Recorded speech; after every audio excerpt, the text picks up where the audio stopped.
आज हूँ पणा संक्रांति 2025 मसीहा। आज 2 वर्ष तले पणा संक्रांति दिन मु मो नुआ घर को आसी। मात्र दुखर घटना 3 दिन पर मो बापांकर एक्सीडेंट होता। घरे जिनस सब एमती पड़ी थाए।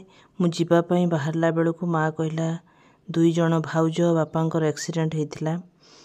माँ कहला केबिन मिलू बापा तो आईसीयू रे अछंती, शनिवार दिन ऑपरेशन हबो तो आसीबू। किंतु मु बापा को देखिया को जाई पारि नथिली। बापा गुरुवार दिन चली गले। सारा जीवन से अवशोष्टा रही जीव मनरे। शेष बेले मो बापा को देखिया को जाई पालिनी। मते तांको मन कथा से कहंती बेले बेले इच्छा हैला कुआडे लास्ट रे से मते किछि कहि थांते कि एमती भाबी बहुत मन दुख हैला। कहा पाई तो जीवन रो गाड़ी अटकी जाएनी। से सिना हमको छाड़ी चली गले, किंतु आगठार आहुरी अधिका मने पड़ुचंती। ना तांको बिना घर को जीवा को इच्छा होची। सब किछि जेमती उल्ट पल्ट हे गला। आ भितरे 2 वर्ष बीती गलानी, किंतु मनरु से दुख एबे भी लिभिनी। बापार जगह केही भी पूरण करि परिबेनी केबे भी। आकस्मिक दुर्घटना रे हठात आमे भाभी पार नथिलु किछि। समस्ते जेमती दुख रे मर्माहत। माँ रांधि पार नथिला आइंस, तेणु टिके शनिवार हेले फोन कर देबे से आइंस टिके खाइबे बोली।